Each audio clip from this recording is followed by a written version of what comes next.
I know if anybody who's in a fraternity or has strong feelings towards a fraternity hears this point, they might feel differently to me. But honestly, I just don't feel like there's any justification for any type of physical abuse when joining a fraternity. To put that into perspective, even if you join the military, they don't beat you up to join the military. If you really sit there and think about it, the only other type of group where they beat you up to join are gangs.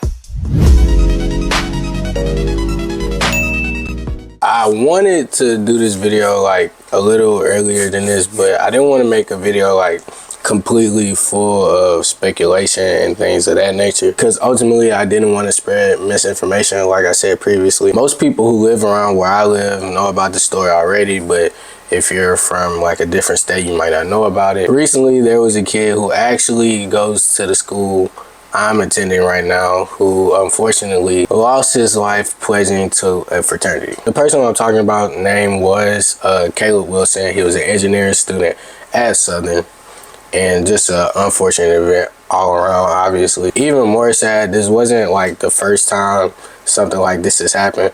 I mean, I think there's cases about this happening all over the United States, but even like just a couple of years ago, there was a case at LSU where a student was unfortunately unalive doing the exact same thing. And the student I'm talking about from the previous case's name was Maxwell Groover. So first and foremost, just want to say condolences to their families and hope they're doing well and hope they're able to recover from this tragic loss. When I first heard about this, I immediately had a lot of opinions on it. I'm not gonna lie, because it's a well-known fact, I think, through everybody who comes through college, that if you choose to pledge to a fraternity, you're going to deal with hazing. I think we all know they say there's no hazing, nothing's gonna happen to you during the pledging process, but I'm pretty sure we all know that's pretty much a front. And ultimately, if you choose to go through that process, you are going to go through some type of hazing. Whether that be physical, whether that be verbal, we all know something like that is going to happen. They even have a movie on Netflix about this. Good watch, I recommend you watch it. Sadly, similar to what happened in real life. You know, really see if somebody wants to join your fraternity, see if they want to join your group, see if they uphold the values that y'all hold true to your fraternity. I absolutely get that. You don't want just anybody in there and representing y'all in the wrong way. To me, that can include things like researching the fraternity. Even if you wanted to verbally abuse them, which I feel like is still wrong, but I would definitely rather you do something like that than like physically harming someone. I know if anybody who's in a fraternity or has strong feelings towards a fraternity hears this point, they might feel differently to me.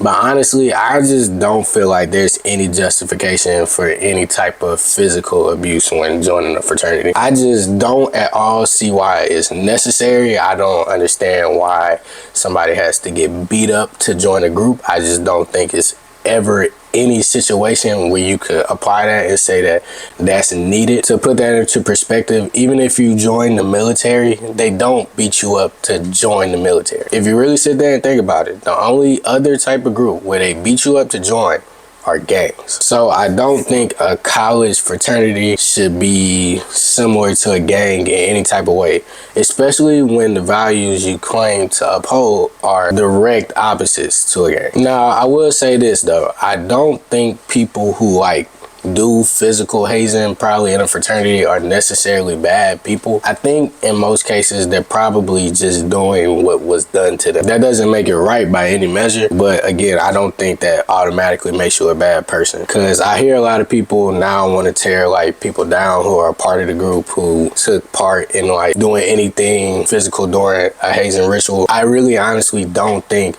if you do that, that makes you a bad person off the jump. But I will say that it definitely takes somebody to take the lead and say, hey, maybe we don't have to do this to everybody. Just because it's been done to you does not mean you have to do it to somebody else. Now, once again, I'm going to drill that point in because I don't want anybody to misinterpret me and saying like I agree with it. But I just want people to see the other perspective and knowing that that doesn't automatically make you a bad person. Now, particularly in this case, I do think there were some aspects that might make somebody a bad person, to be honest, because I've read stories that, you know, they were doing a ritual and somehow during the ritual, he had to get punched in the chest. And whenever he took the blow, he started to have a seizure. Now, I work in a hospital, so I've seen what seizures look like, and it's pretty clearly obvious when somebody's having a seizure that something's wrong. I don't think it takes like a medical professional to know that either. But ultimately, what the members of the fraternity elected to do, instead of calling for help, let him have the seizure. And I even heard rumors that they like changed his clothes and took him to a different part. Not sure how factual that is, but I will say that if that is the case, that's definitely like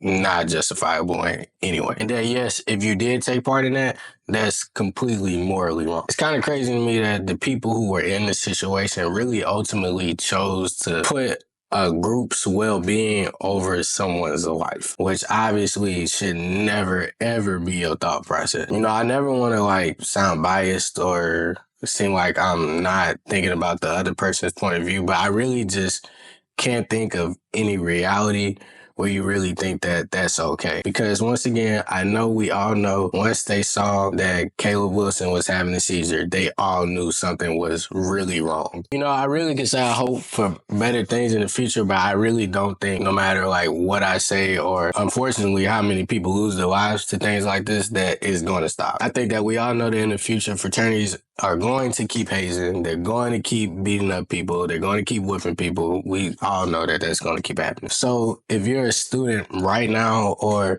upcoming student in college, I think, unfortunately, if you're thinking about joining a fraternity, you just got to know that that's kind of just the risk you take. Now, obviously, if you're taking a part in one of these rituals and somebody has you doing something that you don't think is good for your well-being, you should have enough courage and confidence to stand up and say, I'm not doing this. I'm not risking my life to join a group. It is never worth your life. Yeah, that's really all I got for that particular situation. Once again, condolences to his family, and hopefully they are able to cope well with the grieving process. Very sad situation all the way around. Please, again, I encourage you, if you are thinking about joining a fraternity, please just be careful and please don't let anybody influence to do something that will ultimately end up harming you in the future. If you like this video, please leave a like, comment, subscribe. Thank you for tuning in. Please spread the awareness on things like this so hopefully it doesn't end up happening to your loved one. Anyway, thanks for tuning in. See you next time.